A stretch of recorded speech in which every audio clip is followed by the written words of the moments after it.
No princípio era o Verbo, e o Verbo era Deus, e o Verbo estava com Deus.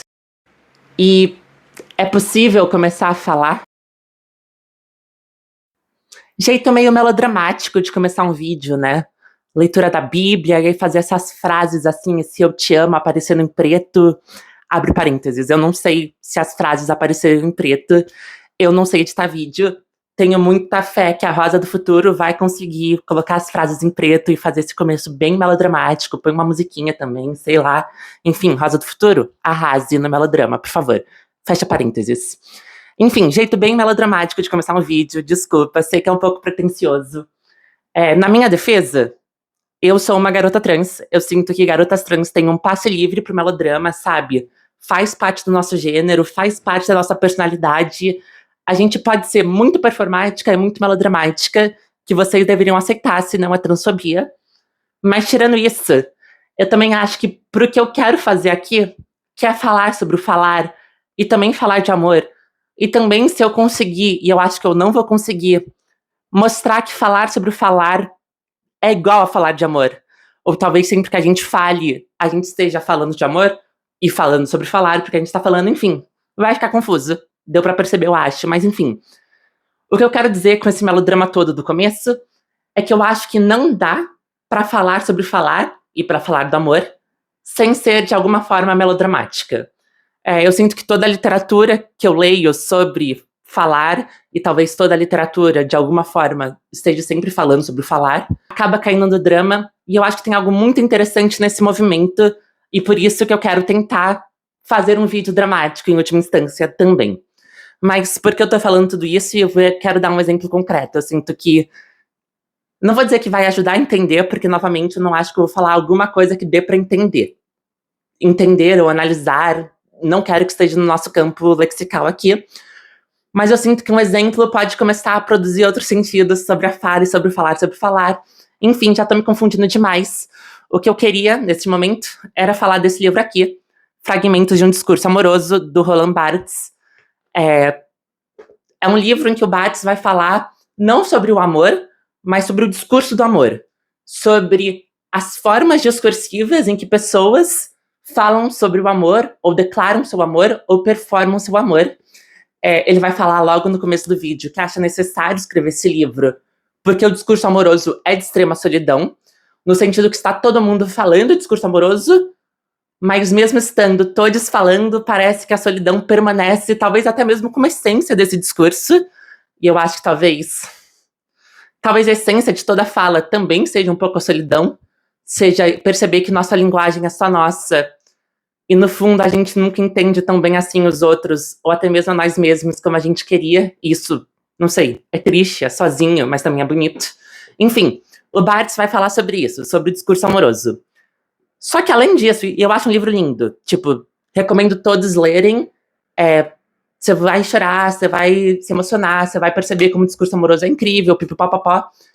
Mas o que mais me chamou a atenção quando eu tava relendo esse livro agora é uma coisa que o Barthes fala no prefácio do livro, que é o que me motivou a gravar esse vídeo.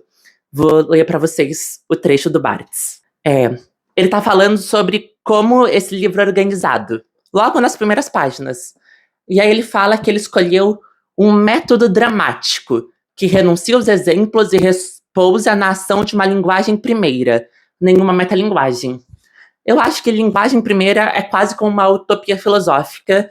Todos os filósofos vão estar buscando, todos não, né, mas muita gente busca essa espécie de linguagem primeira, essa linguagem que, de alguma forma, se construa e se crie nela mesma, não tenha metalinguagem, não tenha exemplos ou não fale a partir de outras falas. Enfim, é uma utopia porque a gente nunca consegue isso. Mas o Barthes tenta um método dramático. E aí a parte que eu acho mais interessante. Substitui-se, então, a descrição do discurso amoroso pela sua simulação. O livro é escrito como se fosse uma simulação do discurso amoroso. Ao invés de uma análise, e eu falei, né, que eu não quero o termo entender ou analisar, porque eu sinto que análise é só uma descrição. Análise é pegar um objeto que está dado e tentar entender, tentar fazer essa metalinguagem de usar outras palavras, outros conceitos para explicar o objeto. E não sei, eu acho isso um pouco cansativo e um pouco chato e um pouco improdutivo para o pensamento. pensando em metalinguagem, o dicionário como esse grande exemplo de livro metalinguístico, em que palavras vão significar outras palavras. É possível sair dessa espiral metalinguística do dicionário?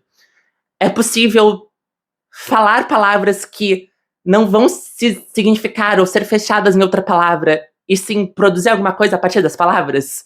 Não sei se é possível, eu acho que essa é a grande questão que eu quero trabalhar aqui, mas o que o Barthes vai tentar fazer é uma simulação de um discurso amoroso. É tentar falar do discurso amoroso não para elucidar alguma coisa, não para descrever alguma coisa, mas para produzir alguma coisa por meio da simulação, do ato de fala, do discurso. É o que eu queria tentar fazer também, né? Produzir alguma coisa por meio desse vídeo, por mais que essa coisa não seja um sentido fechado. Mas, e aí o que eu acho mais interessante, o cachorro do Barthes fala: não vou fazer metalinguagem. O que ele faz? Metalinguagem. Juro. Se contradiz? Não sei, porque é engraçado isso. Ele faz uma metalinguagem no sentido de que o livro inteiro está dialogando com outros livros.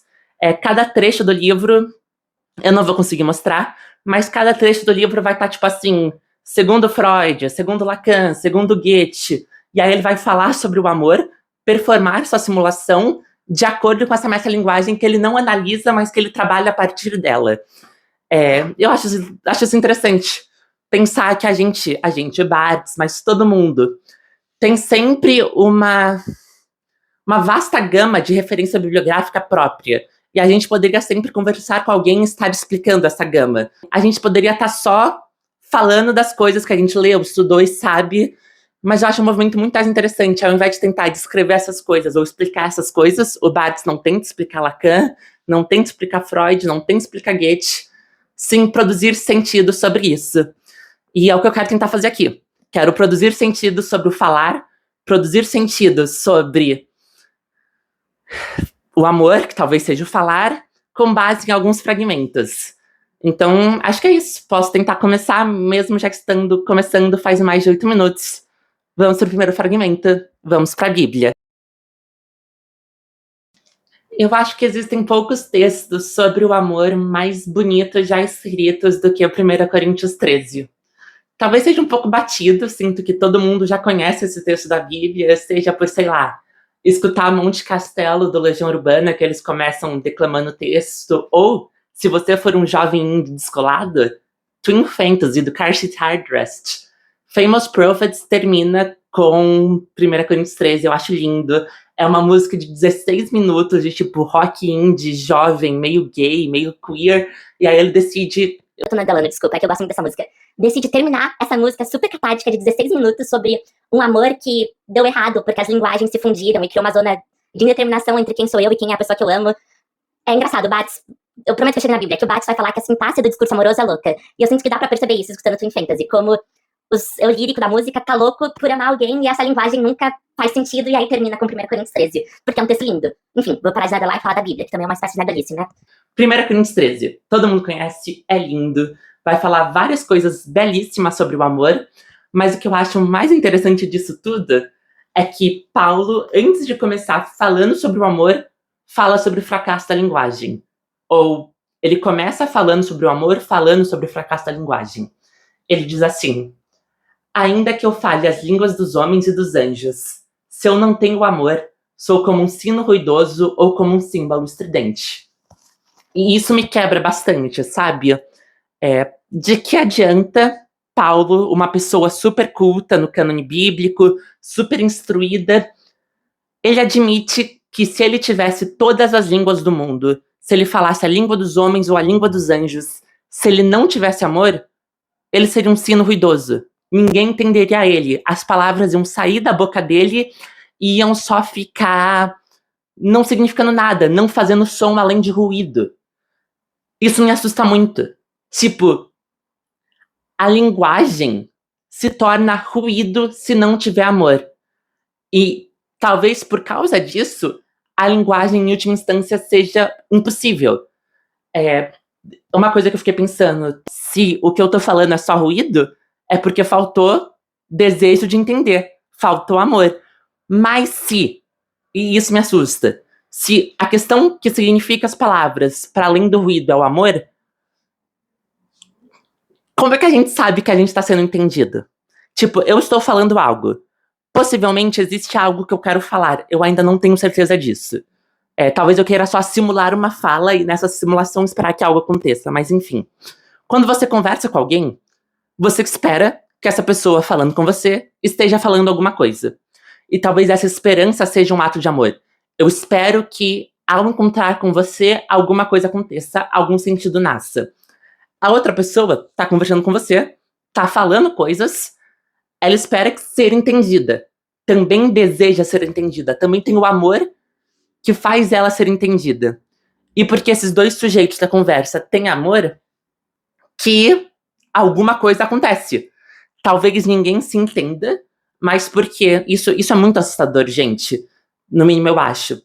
Se não existe um sentido fixo e o sentido é só dado na interação, pode sempre falhar, pode sempre nunca acontecer nada. Mas não sei. Não sei, sabe? Isso que me assusta. Não saber. Não saber se eu estou sendo só um sino ruidoso. Eu acredito estar falando alguma coisa. Eu acredito que tem alguma coisa que eu quero falar.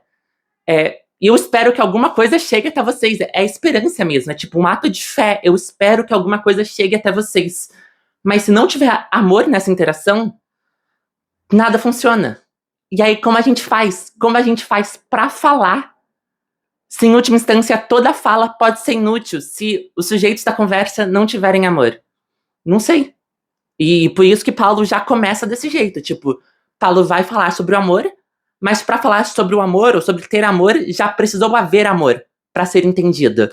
Porque se não houvesse, seríamos só sinos ruidosos. Eu tô ficando maluca. Eu acho isso muito complicado, se fizer algum sentido.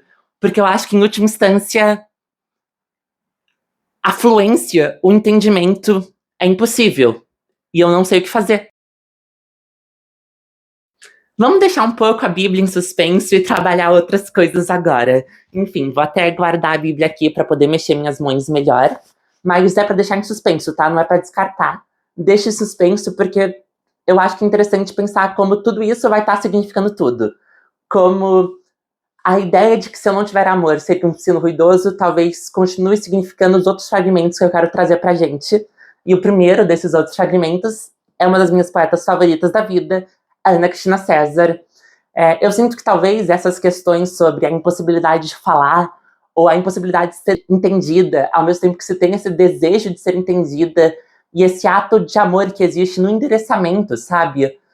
Se lançar para alguém como um ato de amor por ter fé de que algum sentido nasça desse se lançar a alguém. Enfim, eu acho que são questões centrais na poética dela. Poderia trazer inúmeros exemplos de poemas para a gente trabalhar por cima, mas tem um poema específico que eu reli e me destruiu. Todos os poemas dela me destroem, mas esse específico, não sei, tá me marcando bastante. Eu sinto que é bem sobre tudo isso mesmo. Enfim, vou ler pra gente e aí vou tentar fazer alguma coisa a partir dele. Discurso fluente como ato de amor, incompatível com a tirania do segredo. Como visitar o túmulo da pessoa amada. A literatura como clé, forma cifrada de falar da paixão que não pode ser nomeada, como uma carta fluente e objetiva. A chave, a origem da literatura. O inconfessável toma forma, deseja tomar forma, vira forma. Mas acontece que esse também é meu sintoma, não conseguir falar. Não ter posição marcada, ideias, opiniões, fala desvairada. Só de não ditos ou de delicadeza se faz minha conversa. E para não ficar louca, inteiramente solta nesse pântano, marco para mim o limite da paixão. E me tensiono na beira. Tenho de meu discurso esse resíduo. Não tenho ideias. Só o contorno de uma sintaxe igual a ritmo. Lindo, maravilhoso. E tipo assim, o que você faz com isso, sabe? Discurso fluente como ato de amor. Já começa desse jeito. Incompatível com a tirania do segredo. O que eu acho algo muito... Gente, eu fico exaltada falando, eu não sei, desculpa. O que eu acho algo muito lindo. Porque se você pensar, a literatura é fundada no segredo. Existem várias tradições sobre a origem da literatura que vão marcar a literatura como uma espécie de segredo. Como esse espaço em que se pode falar tudo e também não se pode falar nada, porque é literatura, e nessa ambiguidade entre o não falar nada do estético e o falar tudo, existe um segredo que seria a origem da literatura. E a literatura da Ana C é muito marcada também por um segredo. Como se ela não conseguisse falar o que ela quer falar, como se ela estivesse, tipo assim, guardando alguma coisa no mistério da poesia dela, E poesia também, se pode entender a poesia como uma forma de segredo, sabe? Ao invés de falar claramente, eu escrevo um poema em que as coisas estão cifradas na forma estética. Enfim, mesmo assim, o discurso fluente é um ato de amor. E a Ana C.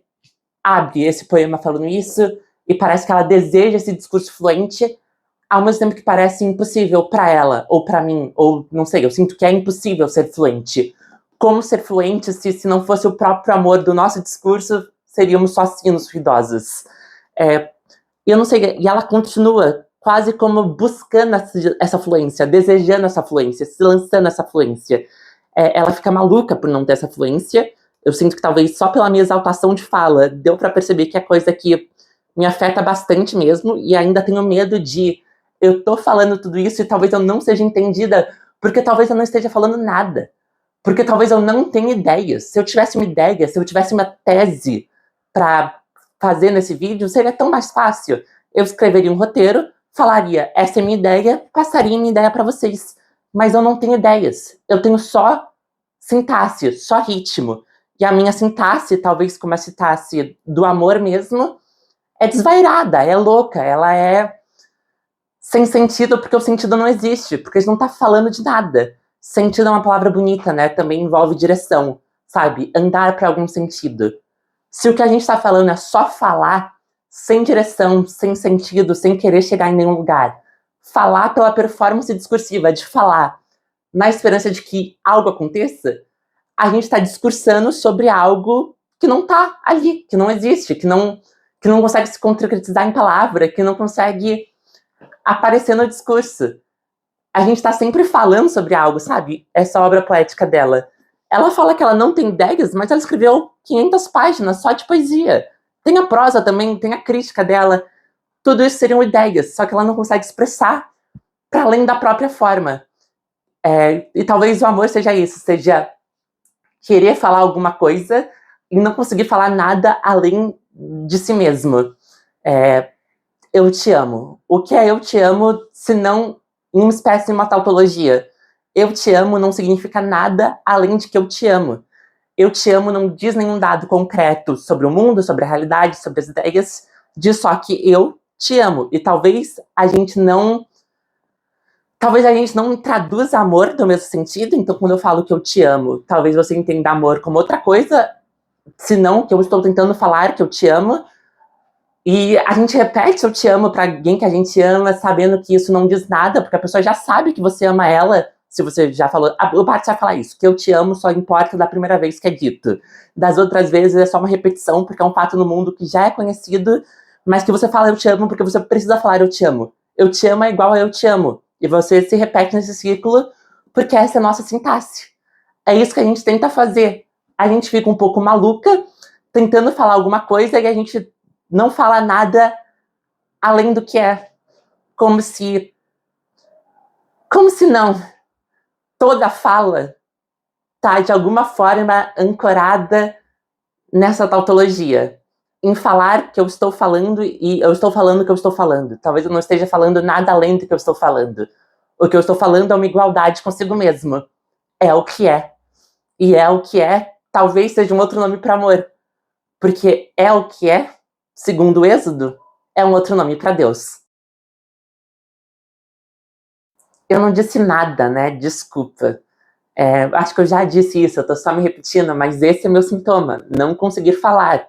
Eu não tenho uma ideia para falar, eu quero falar sobre vários fragmentos que de alguma forma me atravessaram, eu quero fazer alguma simulação de discurso com base nesses fragmentos, mas eu não sei o sentido, eu não sei a direção, eu não sei o que falar, mas eu quero falar. E aí eu estou falando. Enfim, quero falar sobre não conseguir falar, e eu acho que de todas as coisas que a gente não consegue falar, uma da maior, ou talvez da maior em tamanho, infinitude ou força, seja Deus. Meio confuso, né? Meio aleatório chegar em Deus do nada.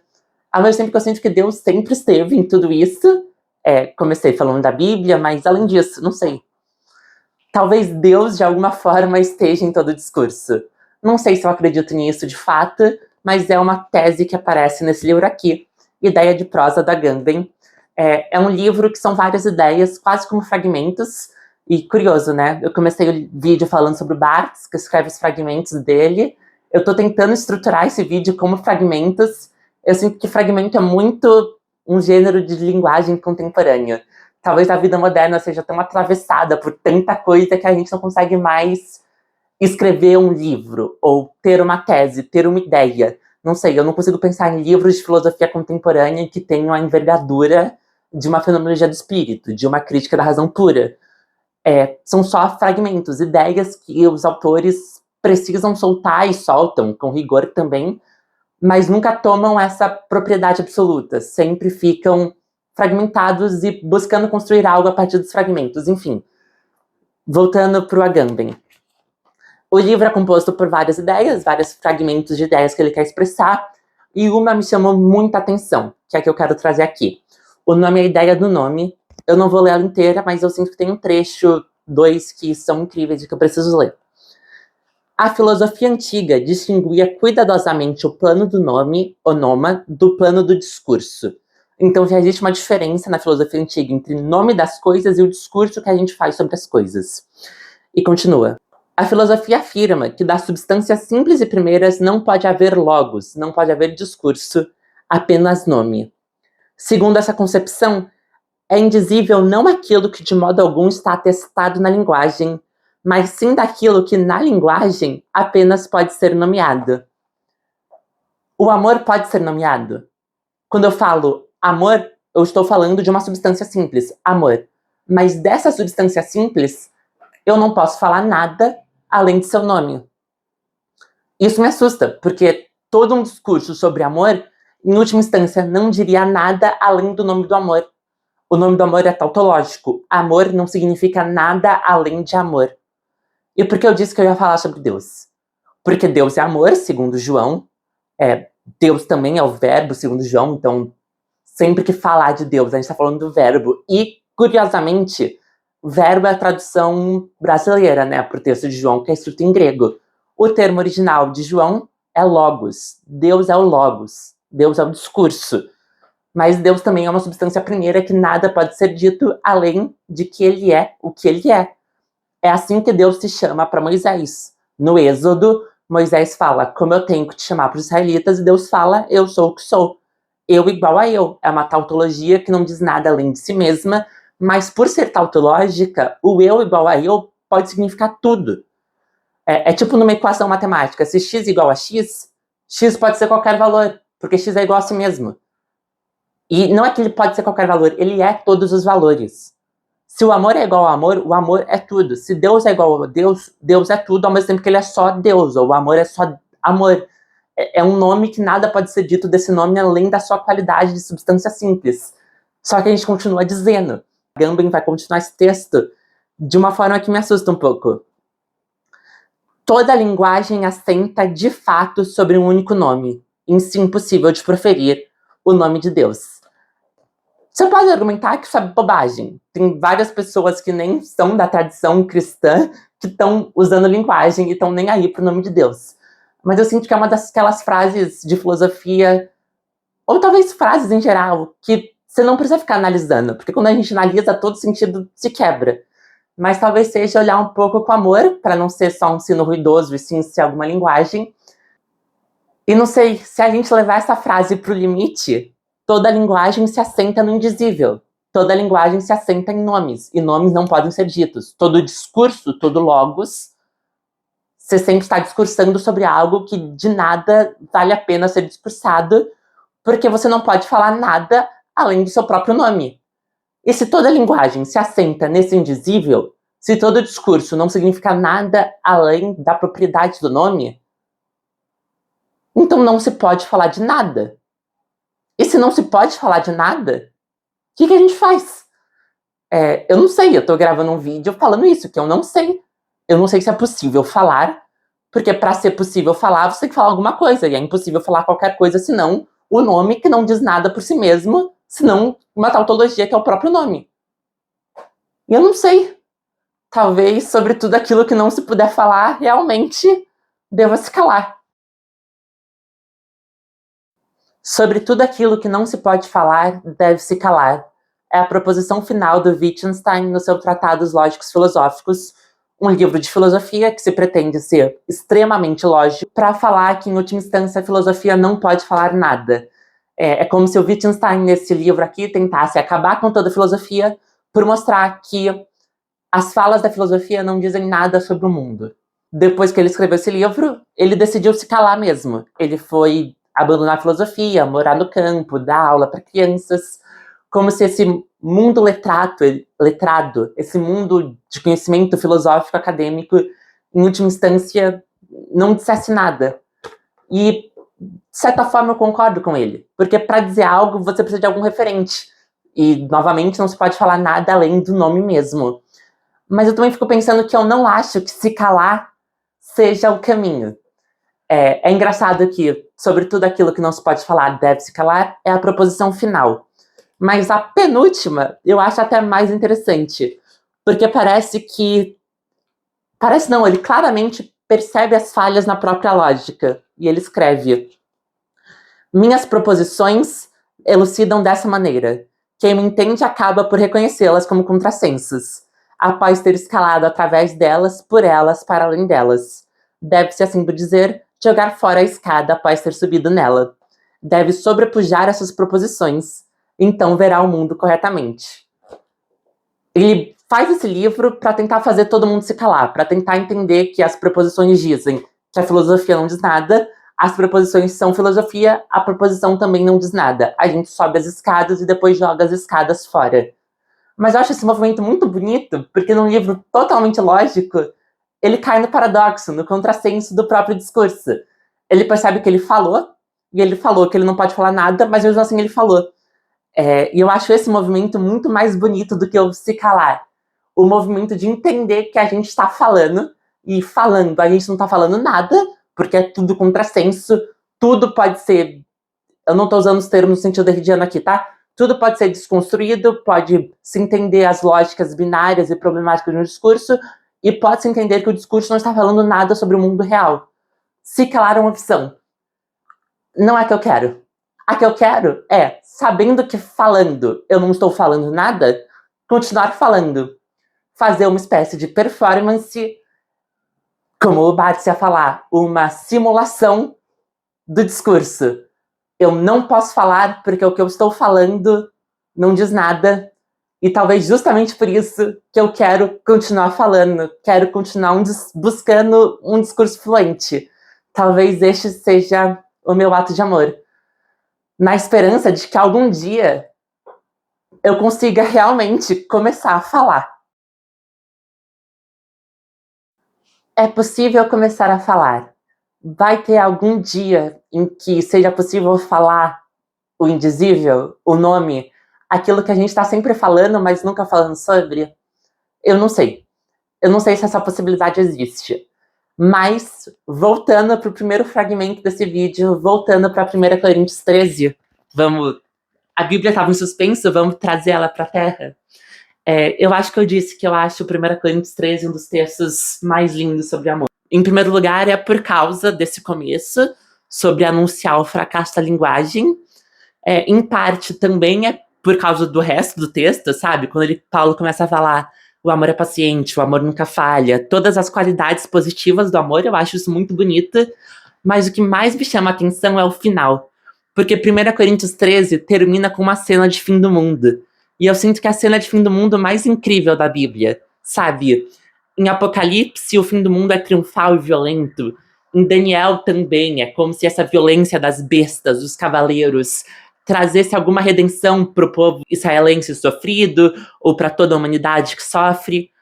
Mas em 1 Coríntios, o fim do mundo é o amor.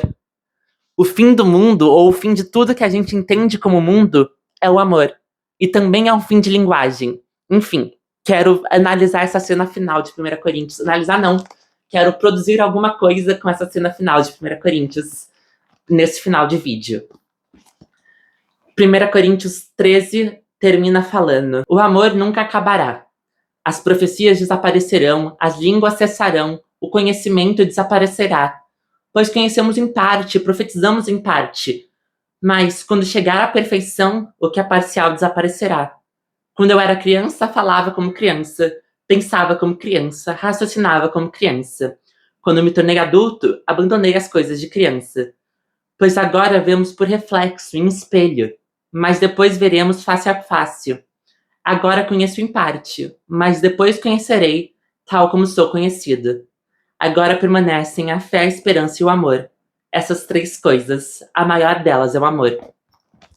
Eu acho muito bonito porque Paulo vai falar de quando a perfeição chegar. Então, quando o reino de Deus chegar, quando o mundo, quando a gente conhece, acabar para o perfeito surgir.